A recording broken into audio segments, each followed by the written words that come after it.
Here are 3 go-to-network plays that you can start running this week. We're going to be using the GTN Flywheel as the foundation for our plays, so if you want to learn more about that, check out the blog down below. Let's start with the engagement part of the flywheel. This one is called the comment to connect play. This way you can start your week in their feed and not in their inbox. First, pick 5 target accounts that fit one of the following criteria. Someone you've been meaning to reconnect with, someone who fits your ICP and is active on the platforms that you care about, or someone who just posted something related to your product or service. Step 2, leave thoughtful comments. The keyword here is thoughtful. We want to skip the great post comments, and we want to leave comments that actually give value. Remember, insights, genuine reactions, or smart questions. And here are a couple questions you can consider commenting. Maybe someone posts something about a strategy shift on their team. You can ask, curious if this has changed how your team runs demos? Or maybe they post about a problem that your product directly addresses. Maybe you can ask, we're seeing the same thing. How are you handling X? I'm gonna log into my LinkedIn right now and leave a thoughtful comment just so you can see what that looks like.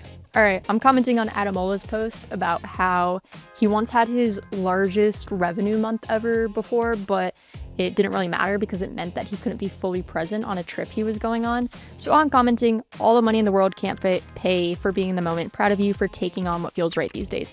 Adamola is someone that I would love to work with.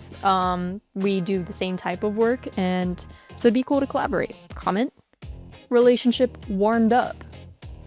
And the last step is just to let the engagement breathe a little. After the comment, there's no need to rush to the DMs. Just let the comment put you on their radar. If they reply or engage with your post soon after, then it's a green light that you could move to the DMs with context. Commenting and engaging with content is a light touch. There's no pressure with it because you're just being human. You're interacting with a post that intrigued you. The bonus is that it puts a little bit of visibility and it gets you on their radar, but that really is just a bonus. There's no need to force a pitch. Your name is becoming familiar so that when you do want to reach out, it's not cold. Once you engage, you can move on to connecting. And the connect play that we're going to talk about today is the classic intro. You've already engaged with your network, so now you know the warmest way to your prospect is through your network. You just have to make sure that you ask the right way. Start by identifying your path.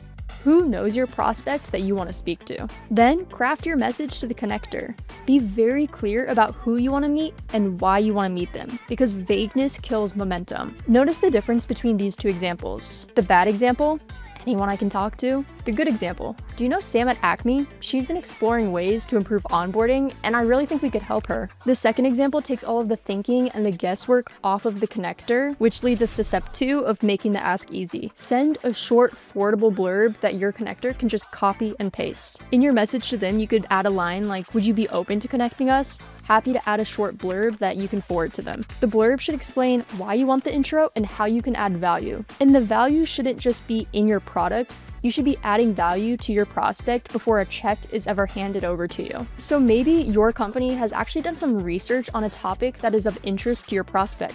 Just send it over for free. No call to action, no pitch, no pressure. Why should anyone, especially the prospect, care that you want to connect with the prospect? And finally, make sure to follow up with everybody thoughtfully. Thank both parties, share how it went, protect the trust that you borrowed, and open the door for any future intros. This play leans on existing trust instead of trying to force new relationships. We like to call it the transfer of trust. And once you have that trust built, it's time to amplify. We call this play the champion customer. Your newest customer is your loudest champion if you let them be. The first step is to ask early. Make the move right after the deal closes, and you can say something like, you've already been such a fantastic partner.